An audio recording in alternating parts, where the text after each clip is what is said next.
Hi hello welcome back my ಚಾನಲ್ಗೆ ಎಲ್ಲರಿಗೂ ಸ್ವಾಗತ ಸುಸ್ವಾಗತ. ಸ್ವಾತಿ ಗಂಗಾ ಕನ್ನಡ ಯೂಟ್ಯೂಬ್ ಚಾನಲ್ಗೆ ಎಲ್ರಿಗೂ ಸ್ವಾಗತ ಸುಸ್ವಾಗತವನ್ನು ಹೇಳ್ತೀನಿ. ಇವತ್ತು ಇನ್ನೇನು ನಮಗೆ ಹತ್ತಿರದಲ್ಲಿ ಅಮಾವಾಸ್ಯೆ ಅನ್ನುವಂಥದ್ದು ಬರ್ತಾ ಇದೆ. ಹಾಗಾಗಿ ಅವತ್ತು ಜ್ಯೋತಿರ್ಭೀಮೇಶ್ವರ ವ್ರತ ಕೂಡ ಇರುತ್ತೆ. ಭೀಮ ಅಮಾವಾಸ್ಯೆ ಅಂತ ಹೇಳಿ ಕರೀತಾರೆ. ಶ್ರಾವಣದ ಅಮಾವಾಸ್ಯೆ ಅಂತೇಳಿ ಕರೀತಾರೆ. ಮಣ್ಣಂತಿನ ಅಮಾವಾಸ್ಯೆ ಅಂತ ಇನ್ನೇನು ಅದು ಮುಗಿತಾ ಇರುತ್ತೆ. ಹಾಗಾಗಿ ಬನ್ನಿ ಇವಾಗ ಈ ಒಂದು ಅಮಾವಾಸ್ಯೆ ದಿವಸ ಎಲ್ಲರಿಗೂ ಅಷ್ಟೇ ಅವರ ಯಜಮಾನರ ಪಾದ ಪೂಜೆ ಮಾಡೋದಕ್ಕೆ ಆಗೋದಿಲ್ಲ. ಯಾಕಂದರೆ ಅವ್ರಿಗೆ ಮಂತ್ಲಿ ಪ್ರಾಬ್ಲಮ್ ಇರ್ಬೋದು, ಇಲ್ಲಾಂದರೆ ಏನಾನ ಒಂದು ಸುತ್ತುಗಳಿರುತ್ತೆ. ಬಟ್ ಯಾರೂ ಕೂಡ ಬಾಯ್ಬಿಟ್ಟು ಹೇಳೋದಕ್ಕೆ ಆಗೋವಂಥ ಒಂದು ಪರಿಸ್ಥಿತಿ ಇರೋದಿಲ್ಲ. ಆದರೆ ಅವ್ರಿಗೂ ಕೂಡ ಆಸೆ ಇರುತ್ತೆ, ನಾವು ನಮ್ಮ ಗಂಡನ ಒಂದು ದೀರ್ಘಾಯುಷ್ಯಕ್ಕೋಸ್ಕರ ದೇವರ ಮುಂದೆ ಜಪ ಮಾಡಬೇಕು, ತಪ ಮಾಡಬೇಕು, ಮತ್ತು ನಮ್ಮ ಗಂಡನ ಆಯಸ್ಸು ಹೆಚ್ಚಾಗೋದಕ್ಕೆ ನಾವು ಅವರ ಪಾದ ಪೂಜೆಯನ್ನು ಮಾಡಬೇಕು, ಅವ್ರ ಕೈಯಿಂದ ನಾವು ಕೂಡ ಗಿಫ್ಟ್ ಇಸ್ಕೋಬೇಕು ಅನ್ನೋವಂಥ ತುಂಬ ಜನರ ಹೆಣ್ಮಕ್ಳ ಆಸೆ ಇರುತ್ತೆ. ಹಾಗಾಗಿ ಅಂಥವರು ಈ ಒಂದು ವ್ರತ ಮಾಡೋದಕ್ಕೆ ಸಾಧ್ಯ ಇಲ್ಲ ಅಂದ್ರೂ ಕೂಡ ಈ ಒಂದು ಮಂತ್ರವನ್ನು ಹೇಳಿಕೊಂಡು ನೀವು ಅವತ್ತಿನ ದಿವಸ ಏನಂದರೆ, ಇವಾಗ ಮಂತ್ಲಿ ಪ್ರಾಬ್ಲಮ್ಸ್ ಎಲ್ಲ ಕೆಲವು ಜನ ಹೆಲ್ತ್ ಅಪ್ಸೆಟ್ಟಲ್ಲಿ ಇರ್ತಾರೆ. ಅವ್ರಿಗೆ ಪೂಜೆ ಮಾಡೋದಕ್ಕಾಗಲಿ, ಕ್ಲೀನಿಂಗ್ ಮಾಡ್ಕೊಳೋದಕ್ಕಾಗಲಿ ಆ ಥರ ಏನೂ ಮಾಡೋದಕ್ಕಾಗೋದಿಲ್ಲ. ನೋಡಿ, ಸಿಂಪಲ್ಲಾಗಿ ನೀವು ಏನು ಮಾಡಬೇಕಪ್ಪ ಅಂತಂದರೆ, ನಮಗೆ ನಮ್ಮ ಗಂಡಂದ್ರ ಮೇಲೆ ಗೌರವ, ಪ್ರೀತಿ ಅನ್ನೋವಂಥದ್ದು ಇದ್ದರೆ ಸಾಕಾಗುತ್ತೆ. ಆದರೆ ಅನುಕೂಲ ಇರೋವಂಥ ಹೆಣ್ಮಕ್ಳು ಖಂಡಿತವಾಗ್ಲೂ ಅವತ್ತು ಭೀಮ ಅಮಾವಾಸ್ಯೆ ದಿವಸ ಮನೆಯಲ್ಲಿ ನೀವು ವ್ರತನಾದರೂ ಮಾಡಬಹುದು, ಇಲ್ಲ ಸರಳವಾಗಿ ಪೂಜೆನ ಮಾಡಿ ಅವತ್ತಿನ ದಿವಸ ನೀವು ಇವಾಗ ಮಂತ್ಲಿ ಪ್ರಾಬ್ಲಮ್ ಆಗಿರೋರು ಕೂಡ ತುಂಬ ಜನ ಕೊರಗ್ತಾ ಇರ್ತೀರ. ಅವತ್ತಿನ ದಿವಸ ನೋಡಿ ನಿಮ್ಮ ಯಜಮಾನರ ಕೈನಲ್ಲಿನೇ ನೀವು ನಿಮ್ಮ ಮನೆಗೆ ಆ ಥರ ನಿಮ್ಗೆ ಏನಾನ ಸೈಕಲ್ ಬರೋ ಥರ ಇತ್ತು ಅಂತಂದರೆ, ನಿಮಗೆ ಗೊತ್ತಿರುತ್ತಲ್ವ 2 ದಿನ 3 ದಿನ ಮುಂಚಿತವಾಗಿ ಸೂಚನೆ ಸಿಗುತ್ತೆ. ಇಲ್ಲ ಅಂತಂದ್ರೂ ಕೂಡ ನೀವು ಅಮಾವಾಸ್ಯೆಗಂತೂ ದೇವ್ರ ಮನೆ ಕ್ಲೀನ್ ಮಾಡಿರ್ತೀರಿ. ಆ ಒಂದು ದಿನ ನೀವು ಏನು ಮಾಡಬೇಕಪ್ಪ ಅಂತಂದರೆ, ನಿಮ್ಮ ಮನೆಯವ್ರ ಕೈನಲ್ಲಿ ದೀಪವನ್ನು ಹಚ್ಚಿ ಹೂವು ಏನು ಅವ್ರಿಗೆ ಯಥಾಶಕ್ತಿ ಯಾವ ರೀತಿ ಬರುತ್ತೋ, ಯಥಾಶಕ್ತಿ ಯಥಾಭಕ್ತಿ, ನಿಮ್ಮ ಭಕ್ತಿ ನಿಮ್ಮ ಶಕ್ತಿ ನಿಮ್ಮ ಜೊತೆಯಲ್ಲಿ ಇರೋವಂಥದ್ದು ಅವತ್ತಿನ ದಿವಸ ಯಜಮಾನ್ರ ಕೈಲೇ ದೀಪ ಹಚ್ಚಿ ಧೂಪ ದೀಪ ಏನಾನ ಪ್ರಸಾದಕ್ಕೆ ನಿಮಗೆ ಈ ಥರ ಮಂತ್ಲಿ ಸೈಕಲ್ ಇದ್ದರೆ ನೀವೇನು ಪ್ರಸಾದ ಎಲ್ಲ ಮಾಡೋದಕ್ಕೆ ಹೋಗಬೇಡಿ. ಹಸಿ ಹಾಲಿಗೆ ಸ್ವಲ್ಪ ಸಕ್ಕರೆಯನ್ನು ಹಾಕಿ ಕೊಡಿ. ಯಾವಾಗಲೂ ಅಷ್ಟೇ ಈ ಹಾಲಿನ ಥರ ನಮ್ಮ ಗಂಡ ಹೆಂಡತಿಯ ಜೀವನ ಇರಲಿ ಅಂಥೇಳಿ ನಿಮ್ಮ ಇಷ್ಟ ದೇವರು ಕುಲದೇವರಿಗೆ ನೀವು ಕೇಳ್ಕೊಳ್ಳಿ. ಯಾಕೆ ಈ ಮಾತು ಹೇಳ್ತಾ ಇದ್ದೀನಂದರೆ, ಹಾಲು ಸಕ್ಕರೆ ಥರ ಹಾಲು ಸಕ್ಕರೆ ನೋಡಿ, ನೀವು ಬೇಕಿದ್ರೆ ಹಾಕಿ ನೋಡಿ.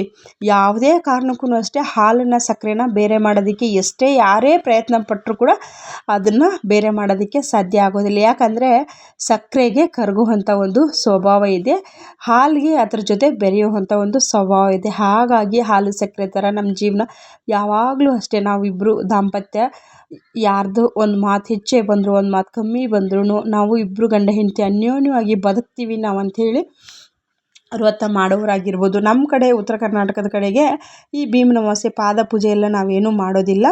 ಹೊಸದಾಗಿ ಮದುವೆ ಆಗಿರೋವಂಥವ್ರು ಈ ಒಂದು ಅಮಾವಾಸ್ಯೆ ದಿವಸ ಅಂತ ಏನು ಬರೋದಿಲ್ಲ ಅವರು. ಆದರೆ ನಮ್ಮ ಕಡೆಯಲ್ಲಿ ಊರಿಗೆ ಬಂದಿರ್ತಾರೆ, ಆವಾಗ ಈ ಥರ ಇಲ್ಲಿ ಯಾವುದೇ ರೀತಿ ವ್ರತ ಗೀತ ಎಲ್ಲ ಮಾಡೋದಿಲ್ಲ. ನಮಗೆ ಇದು ಗೊತ್ತಿಲ್ಲ, ಈ ಕಡೆ ಬೆಂಗಳೂರು ಸೈಡಲ್ಲಿ ಮಾಡ್ತಾರೆ ಬಿಟ್ಟರೆ. ಆದರೆ ನಾವು ಪ್ರತಿನಿತ್ಯ ಈ ಒಂದು ಯಜಮಾನ್ರ ಪಾದಕ್ಕೆ ನಮಸ್ಕಾರ ಮಾಡ್ಕೊಳ್ಳೋದಾಗಿರಬಹುದು. ಮತ್ತು ಇನ್ನೊಂದು ಏನಪ್ಪ ಅಂದರೆ, ಅವ್ರಿಗೆ ಪ್ರೀತಿ ಗೌರವ ಒಂದು ಅವ್ರು ಬೈದ್ರೂ ಕೂಡ ಆಚೆ ಕಡೆಯಿಂದ ಹೋಗಿ ಅವರು ದುಡಿದು ಬಂದಿರ್ತಾರೆ ಅಂಥೇಳಿ ಸುಮ್ಮನಾಗುವಂಥದ್ದು. 99% ಹೆಣ್ಮಕ್ಳು ಇದೇ ರೀತಿಯಾಗಿ ಮಾಡೋದು. 1% ಅದು ನಾವು ಹೇಳೋದಕ್ಕೆ ಆಗೋದಿಲ್ಲ. ಯಾಕಂದರೆ ಅವರ ವಾತಾವರಣ, ಅವ್ರು ಬೆಳೆದಿರುವಂಥದ್ದು ಅದು ನಾವೆಲ್ಲ ಏನೋ ಯಾರಿಗೂ ಹೇಳೋದಕ್ಕೆ ಆಗೋದಿಲ್ಲ. ಹಾಗಾಗಿ ನೀವು ಅವತ್ತಿನ ದಿವಸ ಖಂಡಿತವಾಗ್ಲೂ ಈ ಒಂದು ಸರಳವಾಗಿರುವಂಥ ಮಂತ್ರವನ್ನು ಹೇಳಿಕೊಂಡು, ಈ ಸರಳವಾಗಿರುವಂಥ ಈ ಒಂದು ನಾನು ಏನು ಹೇಳಿದ್ನಲ್ವ, ಇವಾಗ ನಿಮ್ಮ ಮನೆಯವ್ರ ಕೈಯಲ್ಲೇ ಒಂದು ದೀಪವನ್ನು ಹಚ್ಚಿ ಅವರ ಕಾಲಿಗೆ ನೀವು ನಮಸ್ಕಾರವನ್ನು ಮಾಡಿಸ್ಕೊಳ್ಳಿ. ಅವ್ರ ಕೈಯಲ್ಲಿ ಅಕ್ಷತೆಯನ್ನು ಇಟ್ಕೊಂಡು, ನಿಮ್ಮ ಕೈಲಿ ವ್ರತ ಮಾಡೋಕ್ಕಾಗಿಲ್ಲ ಅಂದರೆ ಬೇಜಾರು ಮಾಡ್ಕೊಳ್ಳೋದಕ್ಕೆ ಹೋಗಬೇಡಿ. ಮನೇಲಿ ಏನಾನ ಒಂದು ಸಿಹಿ ತಿಂಡಿಯನ್ನು ಮಾಡಿ. ಯಾಕಂದರೆ ಅದು ಪ್ರಕೃತಿಯ ಸಹಜ ಗುಣ. ಯಾಕಂದರೆ ನಾವು ಇದೇ ಟೈಮ್ಗೆ ಪೀರಿಯಡ್ಸ್ ಬರಬೇಕು, ಇದೇ ಟೈಮ್ಗೆ ಆಗಬೇಕು ಅನ್ನೋವಂಥದ್ದು ಏನೂ ಇಲ್ಲ. ಹಾಗಾಗಿ ನೀವು ಪೂಜೆ ಮಾಡೋಕ್ಕಾಗಿಲ್ಲ ಅಂದರೂ ಮನೆಯಲ್ಲಿ ಸಿಹಿ ಹಬ್ಬದ ಅಡುಗೆಯನ್ನು ಮಾಡ್ಕೊಳ್ಳಿ. ದೇವರಿಗೆ ಹಸೆ ಹಾಲನ್ನು ಇಟ್ಕೊಳ್ಳಿ. ಹಣ್ಣು ಫಲ ತಾಂಬೂಲವನ್ನು ಇಡಿ. ತಾಯಿ ದೇವ್ರಿಗೆ ಶಿವ ಪಾರ್ವತಿಯನ್ನು ಮನಸಾರೆ ನೆನೀರಿ. ಲಕ್ಷ್ಮೀ ನಾರಾಯಣನ ಮನಸಾರೆ ನೆನೀರಿ.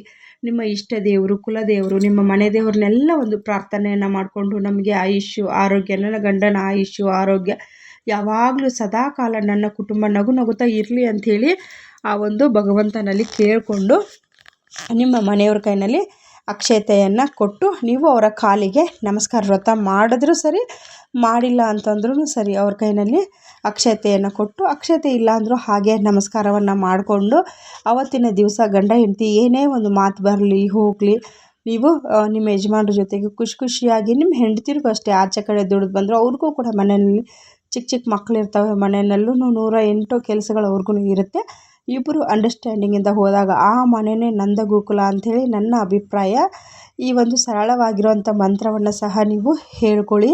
ಆ ಶಿವ ಪಾರ್ವತಿಯ ಆಶೀರ್ವಾದ ಅನ್ನೋವಂಥದ್ದು ಕೂಡ ನಿಮಗೆ ಸಿಗುತ್ತೆ. ಇಲ್ಲ ಅಂದರೆ ಫೋನಲ್ಲಿ ನೀವು ಜ್ಯೋತಿರ್ಬಿಂಬೇಶ್ವರ ಕಥೆಯನ್ನು ಸಹ ಕೇಳಬಹುದು. ಹಾಗಾಗಿ ಮನೆಯಲ್ಲಿ ಯಾವ ಮುತ್ತೈದೆಯರು ಮನೆಯಲ್ಲಿ ಗಂಡ ಹೆಂಡತಿ ಸಮೇತ ನಗುತ್ತಾ ಇರ್ತಾರೋ ಆ ಮನೆಯೇ ಒಂದು ಶಿವನಿಲಯ ಅಂಥೇಳಿ ಕೂಡ ನಮ್ಮ ಕಡೆಯಲ್ಲಿ ಕರೀತಾರೆ. ಖಂಡಿತವಾಗ್ಲೂ ನೀವು ಪೂಜೆ ಮಾಡೋಕ್ಕಾಗಿಲ್ಲ ಅಂತ ಬೇಜಾರು ಮಾಡ್ಕೋಬೇಡಿ. ಈ ಒಂದು ಸರಳವಾಗಿರುವಂಥ ಮಂತ್ರವನ್ನು ಹೇಳಿಕೊಂಡು ನಿಮಗೂ ನಿಮ್ಮ ಗಂಡನ ಆಯುಸ್ಸು ಹೆಚ್ಚಾಗಲಿ ಅಂಥೇಳಿ ಆ ಭಗವಂತನಲ್ಲಿ ನಾನು ಕೂಡ ಕೇಳ್ಕೊಳ್ತೀನಿ. ಓಂ ಶ್ರೀಂ ಐಂ ಗ್ಲೌಂ ಶ್ರೀ ಓಂ ಶಿವಾಯ ನಮಃ. ಓಂ ಶ್ರೀಂ ಐಂ ಗ್ಲೌಂ ಶ್ರೀ ಶಿವಾಯ ನಮಃ. ಓಂ ಶ್ರೀಂ ಐಂ ಗ್ಲೌಂ ಶ್ರೀ ಶಿವಾಯ ನಮಃ. ಈ ಒಂದು ಬೀಜಾಕ್ಷರಿಯ ಮಂತ್ರವನ್ನು ಹೇಳಿದ್ರೆ ಸಾಕು, ಸಾಕ್ಷಾತ್ ಶಿವನೇ ಧರೆಗಿಳಿದು ಬಂದು ನಮಗೆ ಆಶೀರ್ವಾದವನ್ನು ಮಾಡ್ಕೊಳ್ತಾನೆ. ನಂದಿ ನೋಡಿ, ನಂದಿ ಈಶ್ವರ ಎಲ್ಲರ ಆಶೀರ್ವಾದ ಕೂಡ ನಮ್ಮ ಮೇಲೂ ನಮ್ಮ ಕುಟುಂಬದ ಮೇಲೆ ಇರಲಿ ಅಂತೇಳಿ ಭಗವಂತನಲ್ಲಿ ಕೇಳ್ಕೊಳ್ತೀನಿ.